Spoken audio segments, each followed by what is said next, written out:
Some time हमारे घर में कुछ ऐसा कबाड़ हमने जमा किया हुआ होता है जो कि किसी काम में नहीं आ रहा होता। घर में उसने बिला वजह ऐसी जगह घेरी हुई होती है। तो आज इस कबाड़ से जुगाड़ करके ना हम अपने किचन को जो है ना वो ऑर्गेनाइज करेंगे, और साथ ही साथ आज की वीडियो में आप लोगों के लिए मैं अपने होम मैनेजमेंट के कुछ आइडियाज शेयर करूंगी जो कि मैं यूज करती हूँ, कुछ टिप्स, और उनको फॉलो करके ना तो मैं अपने घर को विदाउट हेल्पर के बहुत अच्छे से जो है ना वो मैनेज लेती हूँ, वो भी छोटे छोटे मासूम बच्चों के साथ टेंशन फ्री। सारा दिन की रूटीन होती है मेरी। और साथ ही साथ ना आज कुछ रमज़ान प्रिपरेशन के आइडियाज़ भी आप लोगों के साथ शेयर करूंगी कि मैं रमज़ान प्रिपरेशन किस तरह से करती हूँ और क्या क्या चीज़ें जो है ना वो मैंने बनाकर सेव कर ली हैं। तो आइए फिर बिना टाइम वेस्ट किए वीडियो को स्टार्ट करते हैं। अस्सलाम वालेकुम माय यूट्यूब फैमिली, कैसे हैं आप सब? आई होप आप सब ठीक होंगे। अल्हम्दुलिल्लाह मैं भी बिल्कुल ठीक हूँ। तो आज की वीडियो स्टार्ट करते हैं टिप नंबर 1 से। मेरी आज की पहली टिप ये है जो कि मैं फॉलो करती हूँ, वो ये है कि हम सुबह जल्दी उठते हैं। माशाल्लाह से मेरे घर में सब लोग ही सुबह जल्दी उठते हैं, नमाज पढ़ते हैं। काफ़ी टाइम पहले मैंने आप लोगों के साथ अपनी मॉर्निंग रूटीन शेयर की थी कि हम, मेरे बच्चे और हम लोग सुबह सुबह जल्दी उठ जाते हैं। नमाज पढ़ने के बाद ना अपने कामों में हम लग जाते हैं। अगर सुबह हम अपनी रूटीन सेट कर लेना सुबह जल्दी उठने की, तो हमारा सारा दिन जो है ना वो स्ट्रेस फ्री रहता है और हम अपने सारे काम जो है ना वो प्रॉपर कर लेते हैं। तो सुबह नमाज पढ़ने के बाद जो है ना मैं बच्चों को स्कूल भेजती हूँ। स्कूल भेजने के बाद और अगर हम सबसे पहले अपना रूम सेट कर लें ना, तो मैं कहती हूँ कि पूरा जो है ना हमारा घर एक साफ सुथरा सा लुक देने लगता है, यानी कि पूरा रूम। अगर हम पूरा रूम साफ कर लें और बेड की चादर ऐसे ही बिखरी हुई हो, बिस्तर बिखरे हुए हों, तो पूरा रूम जो है ना वो बहुत ही बेकार और गंदा सा लगता है, मैसी सा लगता है। तो मैं यही करती हूँ कि रूम में आने के बाद जब मेरा छोटू उठ जाता है ना, तो मैं रूम में आने के बाद सबसे पहले जो है ना बिस्तर समेटती हूँ। उसके बाद जो है ना अपना रूम जो है वो सेट कर लेती हूँ। अभी आपने देखा था कि मेरा रूम की हालत जो है ना वो किस तरह से हो रही थी, बिखरी हुई चीजें थी। और रूम सेट करने के बाद सब बिना सफाई के देखिएगा आपके रूम जो है ना वो किस तरह से नीट एंड क्लीन लगने लगता है। और इसी तरह से हम जब सुबह रूम से निकलते हैं ना, तो रात को हमारे रूम में जो है ना वो काफी ऐसी चीजें बिखर जाती हैं, जैसे ये बच्चों के टॉयज होते हैं। बच्चे रात को सोने से पहले ना खेलते हैं। मेरा ये छोटू वाला जो है ना वो थोड़ा लेट सोता है और ये रात में खेलता रहता है। तो इसके टॉयज होते हैं, तो मैं सुबह सुबह उठते साथ इनको भी समेट लेती हूँ। और अपने रूम से सुबह जब आप निकलते हैं ना नमाज पढ़ने के लिए, तो कोशिश करा करें कि जो चीज आपके रूम में होती है, जैसे कि ये वाटर बोतल हमारे रूम में होती है और ग्लास होता है, तो ऐसी छोटी छोटी चीजें अगर हम उसी टाइम ही अपनी रूटीन सेट करें और रूम से लेके बाहर जाएं ना, तो हमारी काफी हद तक जो है ना वो टेंशन खत्म हो जाती है और हमारा टाइम भी जो है ना वो सेफ हो जाता है। ये जस्ट 1 मिनट लगता है और हमारे रूम की जो है ना वो क्लीनिंग हो जाती है। देखिए इसी तरह से मैंने सारे रूम की जो है ना वो सिर्फ जो चीजें बिखरी हुई थी वो समेटी हैं, और देखें रूम माशाल्लाह से बिना सफाई किए ही कितना नीट एंड क्लीन लग रहा है। तो आप भी कोशिश किया करें कि सुबह उठते ही ना आप अपने रूम की जो है ना वो बेड की चादर सेट कर लिया करें, तकिया वगैरह चादर वगैरह जो लपेट के रखने वाली होती है वो लपेट दिया करें, और तकिया वगैरह जो है ना अपने प्रॉपर जगह पर रख दिया करें, तो आपका रूम काफी हद तक नीट एंड क्लीन लगता है। तो यहाँ पर बस मैंने ये समेट लिया था सब कुछ, और छोटू को जो है ना वो मैंने टीवी लगा कर दे दी थी और साथ ही बिस्किट दे दिए थे, तो वो ये खाते हुए टीवी देख रहे थे। तो मेरा काफी हद तक जो है ना काम यहीं पर ही खत्म हो गया था। तो इसके बाद जो है ना मैंने अपने काम बाकी स्टार्ट करने थे। सेकंड मेरी टिप ये है कि जैसे ही आप नाश्ते से फ्री होते हैं ना, तो अगर आप उसी टाइम सफाई नहीं करते हैं, तो एटलीस्ट आप अपने सारे बर्तन जो है ना वो एक जगह समेट के रख दिया करें। क्योंकि किचन में बर्तन बिखरे हुए हों, घर साफ सुथरा हो, बिखरी हुई चीजें हो ना, तो भी बहुत ज्यादा घर गंदा लगता है।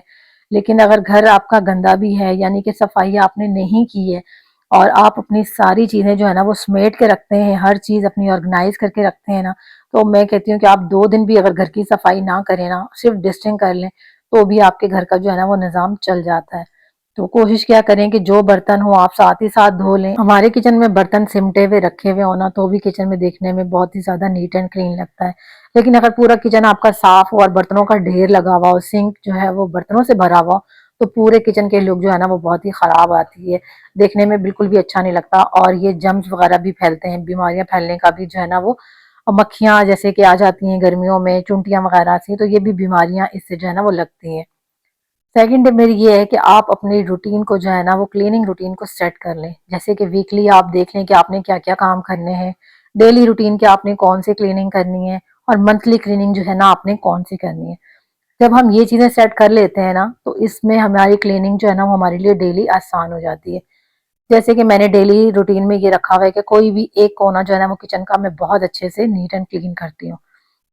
जैसे ये भी दीवार में आपको दिखा रही थी कि ये मेरी गंदी हो रही है, और डेली जैसे कि यहाँ पे खाना पकता है, छींटे वगैरह आते हैं, तो अगर मैं रात में सोने से पहले क्लीनिंग ना भी करूँ दीवारों की तो मैं सुबह में कर लेती हूँ। अगर सुबह में नहीं करती हूँ तो रात को सोने से पहले जो क्लीनिंग मेरी होती है उसमें जो है ना मैं ये वाली दीवार जो है डेली के डेली ही क्लीन कर लेती हूँ। वरना अगर हम इसको डेली क्लीन ना करें ना तो फिर ये दीवारें गंदी होती होती और बहुत ज्यादा चिकनाई हो जाती है, और फिर ये हमारा टाइम जो है ना काफी इसमें वेस्ट होता है इसकी क्लीनिंग में। तो अगर हम डेली की क्लीनिंग साथ साथ करते रहेंगे तो हमारा किचन भी नीट एंड क्लीन होगा और साथ साथ हमारी चीजें भी सिमटी भी होंगी। जैसे कि आपको पता है कि रमजान मुबारक आने वाले हैं, और रमजान मुबारक से पहले हम अपने कुछ तैयारी करते हैं, और मैंने अपने किचन के लिए ना क्लीनिंग की स्टार्ट की हुई और साथ ही साथ घर की भी। तो घर की क्लीनिंग के दौरान मुझे ये बास्केट मिली जो कि अलमारी के ऊपर रखी हुई बहुत ही बुरी लगती है, जगह घेरी हुई थी, और इसको हम सालों बाद ही जो है ना ट्रैवलिंग के दौरान जो है यूज करते हैं।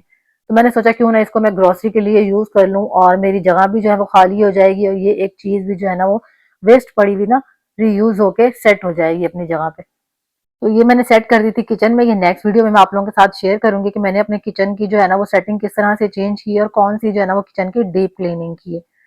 तो यहाँ पर मैं ये सेट करने के बाद ना रमजान के में जैसे हम पराठे वगैरह बनाते हैं, और सहरी में पराठे वगैरह ही मस्त चलते हैं मेरे घर में। तो उसके लिए ना मैं पराठों के लिए क्या करती हूँ कि देसी घी का यूज करती हूँ। तो यहाँ पर मैं मलाई जमा करती रहती हूँ। आप लोगों के साथ एक वीडियो में शेयर भी किया था कि मलाई जमा करते रहो तो फिर उसका जो है ना वो इजीली घी निकाल लेते हैं। तो ये मैं सिंपल क्या करती हूँ कि सारी मलाई जो है ना उसमें कढ़ाई में डाल देती हूँ, और हल्के हल्का चम्मच चलाती रहती हूँ। जब ये सारी इस तरह से मेल्ट हो जाती है ना तो इसके अंदर आराम से जो है ना इसके अंदर से घी निकलना स्टार्ट हो जाता है। तो जैसे ही घी निकलता है और फिर ये ब्राउन सा हो जाता है, हलवा सा भी आप चाहें तो इसका बना सकते हैं। और घी बनाकर ना मैंने इस तरह से अभी से ही सेव कर लिया है ताकि रमजान में जो है ना मुझे कोई मुश्किल ना हो, और घर में हम बहुत ही अच्छा और साफ सुथरा सा जो है ना वो घी कॉस्ट ऑफ फ्री जो है ना वो तैयार कर सकते हैं। नेक्स्ट इस तरह से संडे के दिन ना मैंने मटर मंगाए थे, और अकेले मटर निकालना तो इम्पॉसिबल होता है, वो भी इतने सारे। तो हम लोग जब गपशप करने बैठते हैं ना तो मैं क्या करती हूँ कि इस तरह से जो चीजें जो भी होती है ना ज्यादा टाइम कंज्यूमिंग जो होती हैं वो हम लोग बातें करते करते ना सारा काम इसी तरह से मिल के कर लेते हैं। यहाँ पर माशाल्लाह से जो है ना मेरे बच्चे भी लगे हुए थे और मेरे हस्बैंड भी, हम सब बैठे हुए बातें कर रहे थे। तो बातें करते करते ना यहाँ पर सारे मटर तकरीबन 3 kg के करीब जो है ना वो मटर थे, तो वो सबने मिलकर निकाल लिए थे और इस तरह से जो है ना वो पैकेट्स बना लिए थे। ये मटर जो है ना हमारे लिए काफी हेल्पफुल होते हैं रमजान में, बहुत ज्यादा जो है ना वो काम आते हैं राइस वगैरह बनाने में, सालन वगैरह बनाने में। तो ये इस तरह से अगर हम निकाल के रख लेते हैं ना तो हमारा टाइम जो है वो रमजान में काफी बच जाता है। रमजान में कोशिश किया करें कि जितना हो सके कम से कम काम करें, और इफ्तारी भी इतनी बनाएं जितनी आप जो है ना वो खा सकें। ज्यादा से ज्यादा टाइम जो है ना वो अपने इबादत में गुजारें, नवाफिल पढ़ें, और रमजान की बरकतों को जितना हो सकता है समेट लें। अच्छा, यहाँ पर मैं कुछ जो है ना वो चीजें लेकर आई थी रमजान के लिए जो कि मुझे चाहिए थी। तो कोशिश किया करें आप जब भी कोई सामान खरीद कर लाते हैं ना तो उसकी पहले आप जगह जो है वो सेट कर लिया करें। इस तरह के जैसे कि पुरानी प्लेट्स होती हैं उनको निकाल दिया करें, जो कि आपके यूज में नहीं आ रही होती ना, यानी कि जो चीजें जो हमारे यूज में नहीं होती हैं तो उनको जो है ना वो निकाल दिया करें और फिर ही नई चीजें लाया करें, ताकि हमारे घर में जो है ना वो फैलावा ना हो और हमारे घर में जो है वो चीजें रखने की जगह भी हो। और जो चीज लेकर आए उसकी एक प्रॉपर जगह बना दें ताकि वो अपनी जगह पर रखी हुई अच्छी लगे। तो मैंने इसको जो है ना वो यहाँ ऊपर सेट कर दिया था, और नीचे मैंने इस तरह से बॉक्सेस रखे हुए जिसके अंदर प्लेट्स वगैरह और ये सारी ट्रे वगैरह इसी तरह से ही सेट करके रखी हैं कि आके मेरा सारा सामान जो है ना इन बॉक्सेस के अंदर आ जाए, और ये एक स्पेस सेविंग आइडिया भी है। तो काफी टाइम से जो है ना मैंने गाजर का हलवा नहीं बनाया था, और हस्बैंड कह रहे थे कि गाजर का हलवा बना दो, तो गाजर का हलवा बना रही थी। तो छोटे छोटे से जो है ना वो मैंने क्लिप्स बना लिए थे ताकि मैं आप लोगों के साथ भी शेयर करूं कि मैंने किस तरह से जो है ना वो गाजर का हलवा बनाया। सारी गाजरों को जो है ना मैंने वॉश कर लिया, उनको कट करके ना मोटा मोटा ऐसे कट करके तो चॉपर में जो है ना उनको चॉप कर लिया। ये माशाल्लाह से 5 किलो गाजरों का हलवा बन रहा था, क्योंकि मैं साल बाद जब गाजरें आती हैं सीजन, और गाजर खाने का मौसम भी यही होता है सर्दियों वाला, तो मैं जब भी बनाती हूँ माशाल्लाह से इतना हलवा बनाती हूँ कि अपनी नंद के घर में, अपनी फ्रेंड्स के घर में और पड़ोसियों के घर में सब ही लाजमी जो है ना वो भेजती हूँ। तो माशाल्लाह से यहाँ पर हलवा काफ़ी क्वांटिटी में बना रही थी मैं। और सारी गाजरें जो है ना मैंने इसी तरह से भून ली थी थोड़ी देर के लिए खाली पतीले में डाल के। उसके बाद देसी घी डाला था इसके अंदर, जो कि मेरा होममेड होता है। अभी भी मैंने आप लोगों के साथ शेयर किया कि मैं देसी घी किस तरह से बनाती हूँ।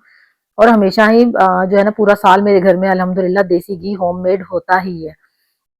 तो मैंने देसी घी में इसको गाजरों को भून लिया। उसके बाद जो है ना मैंने 5 किलो गाजरों के अंदर ना 2 लीटर जो है वो दूध डाला था। तो दूध डालने के बाद इनको अच्छे से जो है ना वो चीनी डालनी है और इनको इतना पकाना है ना कि ये सारा दूध जो है ना इसमें पक जाए, ड्राई हो जाए सारी गाजरें, और चीनी वगैरह भी जो है ना वो सारी मेल्ट हो जाए। आप लोग गाजरों का हलवा किस तरह से बनाते हैं मुझे कमेंट करके ज़रूर बताइएगा। तो आज आप लोगों को मेरी आज की वीडियो किस तरह की लगी है ये भी मुझे ज़रूर बताइएगा। आप लोगों के अच्छे-अच्छे कमेंट्स पढ़ के ना मुझे बहुत ज़्यादा हौसला मिलता है कि आप लोग मेरी वीडियोस को पसंद करते हैं। और मेरा भी दिल चाहता है कि मैं और ज़्यादा अच्छा काम करूँ और आप लोगों के लिए कोई ऐसी वीडियो ज़रूर लेकर आऊँ जिससे आप लोगों को भी जो है ना वो कुछ ना कुछ सीखने को मिले। तो आप सबका मुझे सपोर्ट करने का बहुत ज़्यादा शुक्रिया। जो लोग मेरी वीडियो को पहली बार देख रहे हैं प्लीज़ वीडियो को लाइक कर दें, शेयर कर दें, चैनल को ज़रूर सब्सक्राइब करिएगा। ये सारा पानी जो है ना वो ड्राई हो चुका था। खोया डालने के बाद इसको हल्का सा ही बस मिक्स किया और उसके बाद जो है ना यहाँ पर बाउल में मैंने निकाल के सर्व कर दिया था। तो आई होप आपको मेरी आज की वीडियो जो है ना वो ज़रूर हेल्पफुल लगी होगी। गाजर का हलवा देखकर किस किस के मुंह में पानी आ रहा है तो मुझे कमेंट करके ज़रूर बताइएगा। रखिएगा अपना बहुत सारा ख्याल। फिर मिलूंगी इंशाल्लाह। टिल देन अल्लाह हाफिज़।